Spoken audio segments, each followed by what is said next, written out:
el rector de la Universidad de Especialidades Espíritu Santo, doctor Joaquín Hernández Alvarado, columnista de Diario Expreso, experto en materia internacional, a quien siempre con gran agrado saludamos. ¿Cómo está, doctor? Es Alberto Quintana, buen día. Buenos días, Alberto, y un saludo a todos ustedes en el panel por supuesto, a las personas que nos escuchan este viernes, con el que termina esta semana tan agitada y dura a nivel mundial. Sí, oiga, bastante agitada. Solamente le pido, doctor, bájale un poquito el techo a ver, eso, perfecto. Perfecto, ahí estamos bien para poder arrancar este diálogo. Oiga, doctor, yo me imagino que usted, al igual que nosotros, extraña esos viernes antes de la pandemia, ¿no? Que uno ya pensaba, a ver, llega el fin de semana y nos damos la vuelta por la playa. A todos nos pasa aquello, ¿no? Añoranza y añoranza. Bueno, la verdad es que desde hace tiempo, no sé si será por las circunstancias de la época, los viernes han perdido ese carácter que cuando hace unas décadas para mí tenían, que era como un día ya de relax, de tranquilidad, de ya ir bajando el tono. Yo desde hace unos 10 o 15 años, los viernes a veces son días de mucho conflicto, de mucho trabajo, de mucha preocupación, a veces parecen lunes.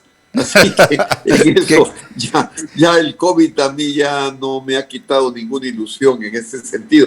Lo digo porque como rector de universidad nos tocó durante décadas, desde el 2010, afrontar todos los problemas que teníamos con una visión que se nos imponía de organismos de control y teníamos que estar preocupados. El viernes podía ser un día de conflicto.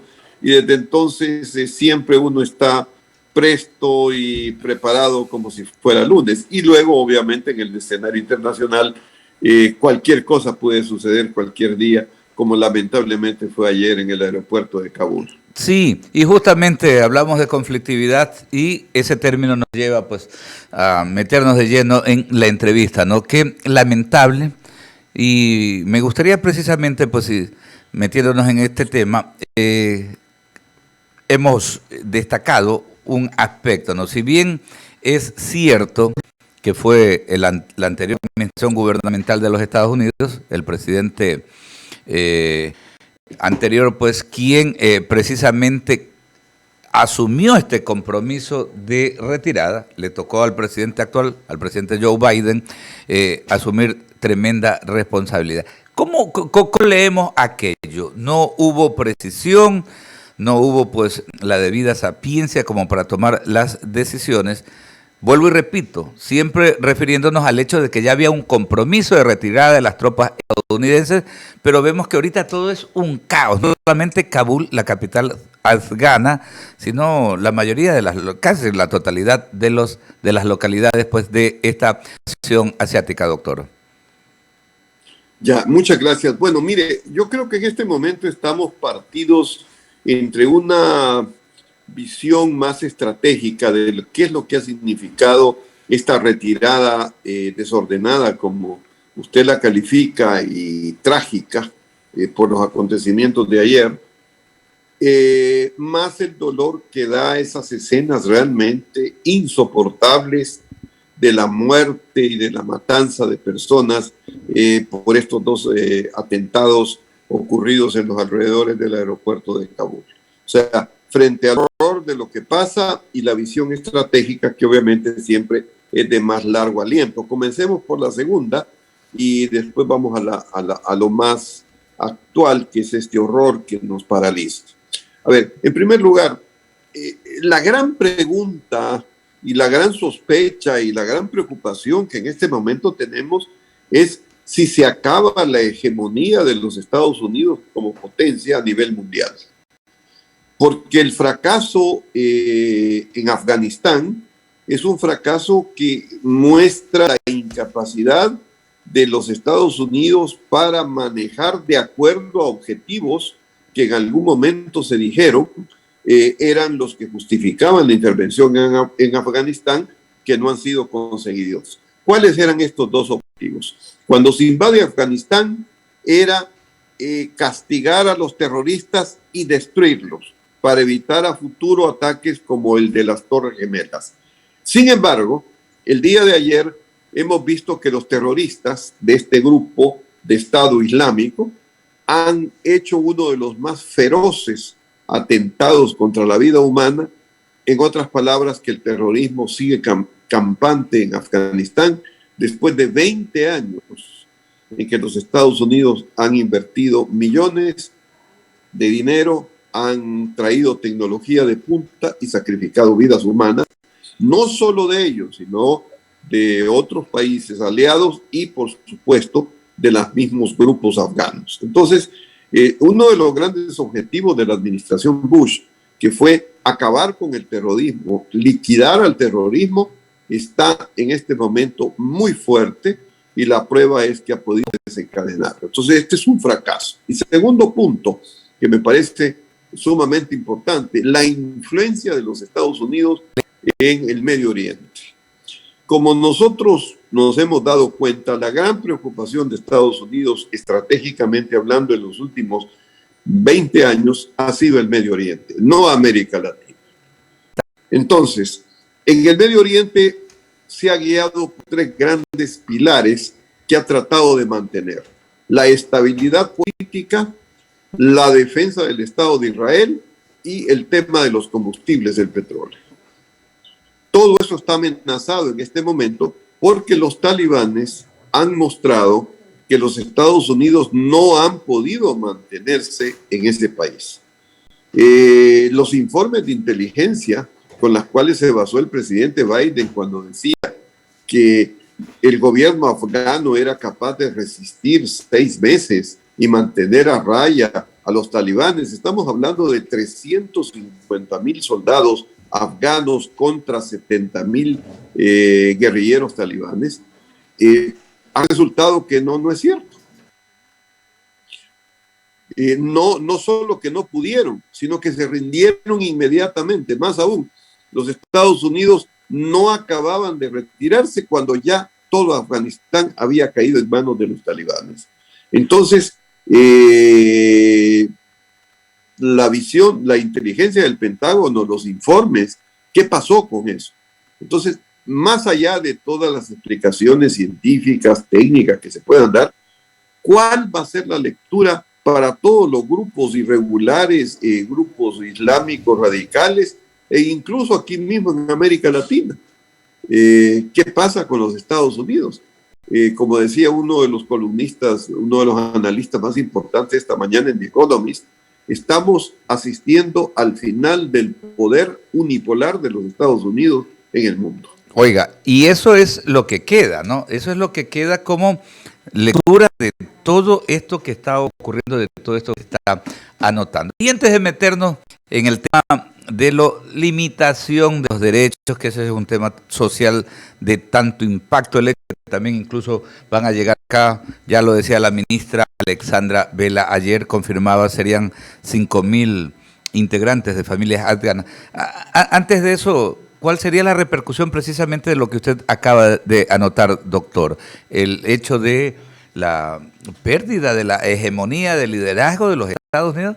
La verdad que es una palabra de tremendo, es un término de tremendo calibre aquello, doctor, ¿no? Pero es lo que se está evidenciando, porque incluso acaba de señalar usted esto de que se falle en los mensajes que entrega la inteligencia. De nada vale que vaya William Burns, el director de la Agencia Central de Inteligencia. El lunes estaba reunido con la dirigencia talibán, pero nosotros lo evidenciábamos acá, ¿no? Lo que pasa es que hay otras organizaciones que son extremistas, o sea, estas facciones de ISIS e incluso de Al-Qaeda, que pensábamos acá en Occidente hasta ya había desaparecido, ¿no? Exactamente. Una de las consecuencias es cómo quedan los aliados occidentales frente a este desastre de los Estados Unidos. ¿Qué debe hacer Europa, por ejemplo, que es una frontera vulnerable? ¿Cómo debe protegerse? tiene que caminar del lado de Washington, que ha sido siempre el garante de la estabilidad mundial, o lo que ya desde hace tiempo se venía diciendo, que Europa tiene que ser autosuficiente en protección. ¿Qué implicaciones va a tener eso en cuanto a políticas migratorias, derechos humanos, comunicaciones, etcétera? Vamos a vivir en un mundo más peligroso que nunca. Recordemos, para los que tenemos ya cierta edad, que en los años 90 se hablaba de que estábamos asistiendo a un mundo estable, un mundo en progreso, un mundo global, donde las distancias las ponía uno mismo. Todavía las tarjetas de crédito dicen eso, ¿no? Ahora lo que asistimos es a un mundo de guerra. Es decir, no hay este gran garante de la estabilidad. A ver, y quiero que se me entienda la frase. Quiero decir, no hay ese gran garante a nivel de ilusión o a nivel de convicción. Yo sí creo que el poder de los Estados Unidos no ha terminado, ni muchísimo menos, y que tiene que replantearse objetivos y tiene que mirar con nueva visión lo que sucede. Pero evidentemente la confianza de que Estados Unidos era intocable y que donde él actuaba imponía una norma, claro, ya se perdió esa ingenuidad en Vietnam, pero ahora en Afganistán ha sido realmente desastroso y no sabemos, y van a ir apareciendo en estos días, las consecuencias de esta retirada. Por ejemplo, qué pasa en los propios militares estadounidenses, en el Pentágono, etcétera, etcétera, y cómo va a afectar al presidente Biden y los proyectos. Bueno, él ha dicho que no aspira a una segunda reelección, o a una reelección, perdón, pero igual a la línea centro, se supone que la vicepresidenta Kamala Harris estaría de candidata para sucederle frente a lo que aquí ha pasado, advirtiendo, como usted muy bien lo señala, de que fue el presidente Trump el que ya prácticamente no solamente anunció que la retirada de los Estados Unidos, sino que además hizo algo que perjudicó enormemente el desarrollo de las conversaciones, claro, que fue no meter al gobierno afgano en las negociaciones, sino manejarlo directamente Estados Unidos talibanes. Claro, nos recordamos, tenemos presente esa escena en Doha, no en Qatar, cuando hubo esa directamente con los talibanes. Son las 8:15 conversando con el doctor Joaquín Hernández Álvaro, el rector de la Universidad de Especialidades Espíritu Santo, columnista de Diario Expreso, experto en materia internacional. Permítame que ya está nuestro principal Eduardo Mendoza Paladines, el abogado Ramiro Cepeda, y se incorpora justamente a esta conversación. Siga Ramiro por ser el más joven de todos. Muchas gracias, Joaquín, gusto de verlo a los tiempos. Igualmente, qué gusto. Lo mismo le digo a Joaquín, querido. Un abrazo. Joaquín, ser árbitro de la paz y de la guerra, como decía el famoso canto a Junín, refiriéndose a Bolívar, José Joaquín de Olmedo, por parte de los Estados Unidos es ya una leyenda más que una realidad. Usted citaba, y con acierto, algo que conversábamos con Alberto y con la mesa ayer aquí, y era sobre los servicios de inteligencia. Me pregunto yo, ¿fallan? ¿Están endebles? ¿O hay algo que no me cuadra en todo esto? Porque los servicios de inteligencia mundiales tenían que haber prevenido esta catástrofe.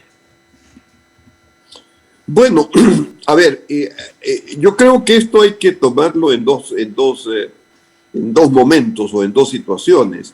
Una es, que es la que más se le ha achacado al presidente Biden, que es la principal, de haber supuesto de que el gobierno afgano, con sus fuerzas militares, podría haber soportado el retiro de las fuerzas norteamericanas y haber mantenido a raya a los talibanes. Incluso se habla de un periodo de 3 a 6 meses, que no sucedió. Entonces ahí la pregunta que esperamos que en los próximos días haya respuesta es ¿qué pasó? ¿Cómo es posible que creyesen de que este gobierno corrupto, donde había muchos soldados que no recibían a tiempo el dinero, que no manejaban bien las armas por la tecnología compleja que tenía, y que además estaban desmoralizados porque realmente no veían que estaban representando a líderes dispuestos a luchar hasta las últimas consecuencias, haya fracasado de esta manera. O sea, lo que sí parece en este momento claro es que los Estados Unidos no pensaron que esta retirada iba a ser tan desastrosa. Ese es un tema. El tema de los ataques de ayer fue advertido ya en julio. Hay informes del Pentágono, hay informes en la OTAN de que podría haber estos ataques, como los que ayer se produjeron. Sin embargo, en una retirada tan desordenada, tan confusa, pues las consecuencias han sido terribles, ¿no? 13 soldados norteamericanos muertos, otros heridos gravísimamente y sobre todo, lo más tremendo, más de 100 afganos muertos. Imagínense ustedes el cuadro tan horroroso, gente con maletas tratando de escapar con su familia y de repente las descripciones que ayer se veían en televisión eran realmente casi insoportables. Sí, es complicado todo este escenario, Joaquín, pero ayer otra cosa que comentábamos, porque no se había dado el ataque del cual ya tenemos conocimiento, y yo sostenía, eso puede ser la chispa que ya provoque la ira del mundo y también la ira de los Estados Unidos, esto tenga un desenlace de unas dimensiones fatales. ¿Es esto posible? Porque dijo el presidente Biden que van con todo.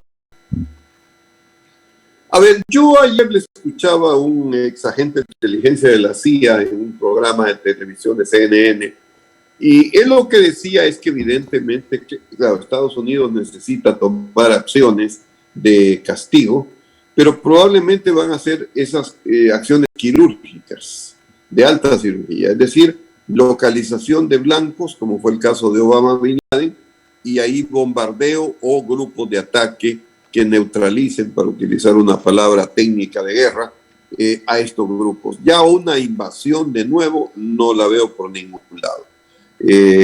Segundo, ahí viene el grave problema que Estados Unidos se queda sin sus aliados en territorio, porque quien le puede informar más directamente sobre lo que está sucediendo en el terreno ya no estamos, que es el ejército afgano o las fuerzas de inteligencia afganas, que seguramente están muy resentidas de que les han dejado prácticamente solas a merced de sus enemigos. Alguien sugería ayer que podría darse un encuentro, una colaboración mutua entre talibanes y Estados Unidos, porque sus enemigos son comunes. O sea, este grupo ISIS, Estado Islámico, es enemigo de los talibanes y es enemigo de los Estados Unidos. Y en principio así parecería. Sin embargo, a mí ayer me dejó muy mal sabor las declaraciones del portavoz de los talibanes cuando dijo que condenaban este ataque, que rechazaban este ataque, pero que este ataque se producía por la presencia de tropas extranjeras en Afganistán y que cuando estas tropas se hubiesen ido, ahí ya no habría más ataques. Es decir, en otras palabras, ¿qué va a pasar con los terroristas? A mí claro, esta frase de ayer me dejó profundamente inquieto. El enemigo de mi enemigo es mi amigo, podría ser, ¿no? Pero ¿hasta dónde? Claro, para una afirmación como esa, porque no es que dice rechazamos esto y mantenemos que Afganistán, como se dijo en un principio, no va a albergar terroristas, que fue, se supone, uno de los consensos que se logró con la administración Trump y posteriormente con Biden. Sino que lo que dijo, y eso está grabado, es rechazamos esto, lo sucedido, estamos investigando, pero esto sucede por la presencia de tropas extranjeras. Cuando las tropas extranjeras se hayan ido, no volverá a pasar. En resumen, un movimiento talibán que parece dividido, una Europa dormida y Estados Unidos a la espera de qué. No sabemos las consecuencias de lo que venga, ¿no? Pero parece ser que lo que se ha llamado desde hace un siglo la Pax Americana, es decir, ese régimen de hegemonía de los Estados Unidos a nivel mundial como superpotencia, y en este caso la única potencia, parece estar llegando a su fin. El otro fracaso que también vale la pena tomarlo en cuenta es, y que va justo contra el optimismo que teníamos en los años 90, es de que la democracia, el modelo democrático no es exportable. Nosotros creíamos que con la caída del muro de Berlín, la destrucción de la Unión Soviética y la venida de regímenes democráticos a nivel mundial, estábamos en una nueva era. Ahora hemos visto de que hay países, hay culturas que son absolutamente ajenos a la democracia y que más aún se resisten, y la prueba es este fracaso. Es decir, la idea de una modernización iraní fracasó también una modernización iraquí y fracasó también una modernización en Afganistán. Entonces, tenemos la lectura de que también las democracias no son exportables ni son modelos que todo el mundo acepta. Hay la mediación cultural, que en este caso es la que permite o rechaza la adquisición de estos modelos. Le paso a Eduardo, que continúa con la entrevista. ¿Cómo no? Querido Joaquín, gusto de saludarlo, buenos días, una vez más. Igualmente, Eduardo. Mis compañeros han hecho, digamos, lo que se llama en lo militar y en la policía un peinado general del tema. Voy a algo que le preocupa al ecuatoriano. Y permítame hacer un análisis breve. Yo coincido plenamente. Esto ya lo hemos visto, pasó en Vietnam. Perdóneme, la salida de Siria del presidente Obama ocasionó el califato. Sabemos lo que sucedió allí. Y ahora esto, donde normalmente se van donde se enquistan estos grupos. Pero, ok, dejemos eso a un lado, porque el análisis de ustedes fue claro. El asunto es que el gobierno nacional ha anunciado que va a dar refugio temporal a 5.000 personas que vienen en situación complicada huyendo de Afganistán. Y les soy honesto, mucha gente me llamó ayer, mucha gente preocupada, en ningún caso peyorativamente ni con xenofobia, preocupados porque mire lo que pasó diciéndome, primero, miren, no alcanzamos con los venezolanos, están aquí y ha sido todo un problema. Vinieron miles de infiltrados con los venezolanos también, que hicieron muchas cosas allí. Entonces, yo sé que es un tema humanitario, pero también con los venezolanos se nos dijo, yo me acuerdo del presidente Moreno en alguna entrevista que dijo que le iban a dar organismos internacionales apoyo económico y nunca hubo nada. Dicen también que iba a haber apoyo económico. Y el tema religioso me preocupa porque me lleva a recordar, y usted que es un internacionalista y un hombre conocedor del tema, lo que pasó con el Líbano. El Líbano era un país cristiano en su mayoría. Cuando comenzó a receptar gente que venía de otras religiones, mire cómo terminó ese pobre país. Entonces, por supuesto que son cosas diferentes, pero ayer, y tengo que como comunicador, tengo que decirle, como una persona que entiende a la gente, esto que va a pasar puede jugarnos mal por ser buenos.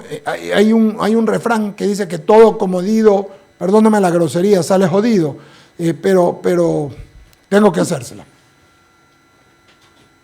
Mire, yo realmente pienso que mientras no conozcamos los detalles es demasiado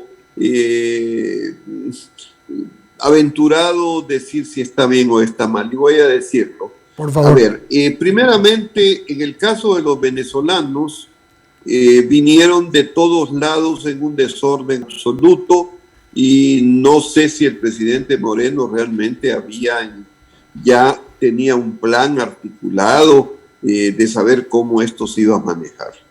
Aquí, en cambio, estamos frente a 5.000 personas que los Estados Unidos se comprometen, y por la índole del presidente Lasso, suponemos, y por eso digo, hay que conocer las cláusulas concretas, de que esto no va a implicar un desgaste económico para el país, ni tampoco la presencia de figuras que vayan a distorsionar, terroristas, porque justamente están huyendo. Claro que alguien me puede decir, ¿sabe qué? Pero justamente ahí es donde los infiltrados se meten. Bueno, pero suponemos que en eso, y por eso dije, tampoco es que Estados Unidos ha perdido el poder en el mundo, las personas que vienen, y de eso va a depender mucho el trabajo conjunto de las inteligencias ecuatoriana y estadounidense, de quiénes son los que vienen, qué plazos van a tener, cuándo se van a manejar por el lado ecuatoriano el asunto. Obviamente, si esto sucede desordenadamente, se lleva la buena de Dios, bueno, ahí sí ya de ninguna manera, pero mientras eso no sea así, yo personalmente no me pondría en una posición. Creo que es un acto humanitario importante. Y además, mi querido Eduardo, hay un tema que a mí sí me preocupa, y es que en cambio estamos como mirando que cuidado, estos afganos, viene algún... ¿Y qué pasa con todos los de las FARC que están metidos en Manabí? Totalmente de acuerdo. Y con todos los que están en Esmeraldas, a veces por mirar de lejos nos olvidamos de cerca. El tema de radares es un tema gravísimo, y ayer en otro medio estaba escuchándole al un general de policía, comandante de esta zona, el tema ese de Daule, y él hablaba de que tenemos en Daule, o sea, aquí cerca, dos bandas de narcotraficantes enfrentados. Entonces, cuidado, la gente se pierde en una serie de cuestiones. Hay problemas muy serios que nosotros no estamos controlando. Claro que alguien me puede decir, bueno, y encima de eso otro. No, por eso le digo, mucho va a depender de la negociación del Estado ecuatoriano. Voy a ponerles un caso. Por favor. Ustedes saben por qué precisamente los centroamericanos, por ejemplo, los salvadoreños, tienen visa, cuando les dan visa a Estados Unidos es de 10 años y los ecuatorianos 5. Porque los salvadoreños fueron a pelear justamente en Irak, mandaron tropas durante los combates contra Irak y participaron como beligerantes. Entonces, obviamente, el gobierno salvadoreño de esa época fue lo suficientemente negociador para conseguir ventajas para sus nacionales. Entonces, a ver qué ventajas vamos a sacar nosotros también. No se trata simplemente de ser pasivos, aquí vienen, aquí están y qué hacemos, sino cómo negociamos esto y cómo adquirimos un protagonismo dentro de las cuestiones. Por eso digo, pero todo eso está por decir, o por lo menos ya supongo que ya está dicho, pero no lo conocemos. Joaquín, qué interesante su punto de vista. Yo me pregunto, así en voz alta, ¿sacamos alguna vez algo, procedimos, negociamos bien algo? Yo creo a Guillermo Lazo un hombre muy capaz, pero por ejemplo en el caso cuando, y no digo que ha sido mala, porque la base de Manta ayudó a que no hubiera tráfico de personas, y el tema de la droga cuando estuvo en Manta ayudó muchísimo, y eso quedó en el pasado, pero que Maguad decía que íbamos a tener muchas ventajas, y yo no pienso que tuvimos ventajas. Por lo tanto, sí creo que una negociación es importante. Conversamos nosotros también con el ministro de Defensa ayer de esto, y con el coronel Mario Pazmiño anteayer, y por ejemplo nos decía que el tema de los radares no es suficiente, porque ya usted tiene el radar, ¿no? El radar está funcionando y detecta la avioneta, pero ¿qué pasa con la avioneta? Le va a decir, señor, por favor, identifíquese, y no se identifica, señor, identifíquese. Entonces, hay que buscar un camino para no solamente ser persuasivos, sino activos. Y esto, de alguna manera, tiene necesidad de algunas leyes, y los defensores de los derechos humanos enseguidita saltan, con razón muchos de ellos, pero sin razón otros, y dicen, estamos haciendo mal. Entonces, es todo un entramado que hay que usar. Yo les decía también, por ejemplo, el ministro de Defensa me dice con razón, yo le dije, oiga, los escáneres en los puertos privados y los puertos también que son del Ecuador, no solo los privados, sino también los públicos. Sí, pero hay que hacer una ley para que hay que hablar con la subsecretaría de puertos, es decir, una integralidad completa para este tema, Joaquín.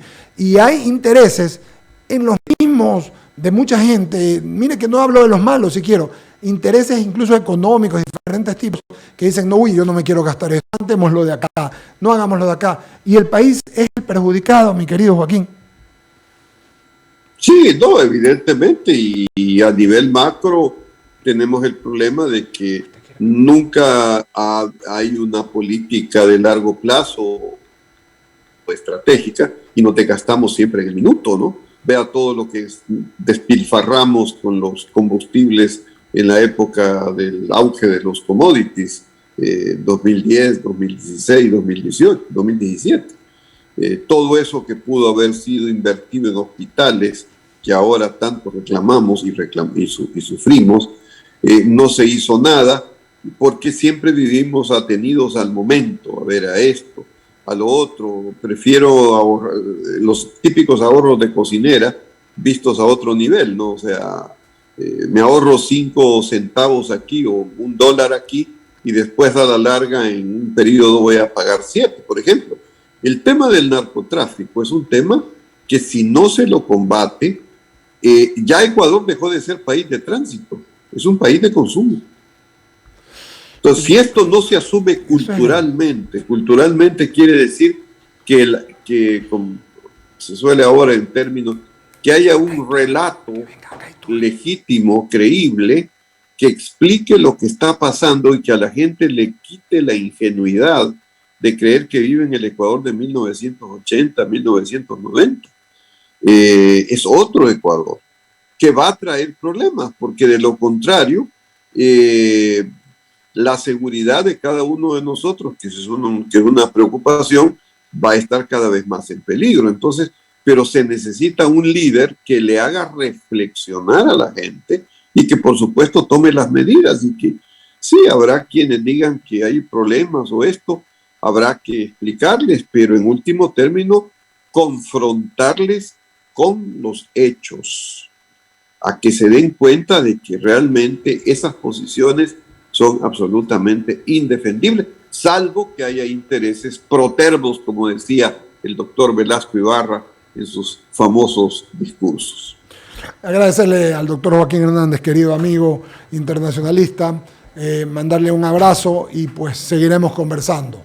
Gracias por su gentileza y no, más bien gracias a ustedes y gracias a todas las personas y esta mesa, que realmente me encanta poder dialogar y haber tenido este espacio. Muchísimas gracias y buenos días. A nombre de I99 FM 98.9 y de I99 TV, a usted. Muchas gracias.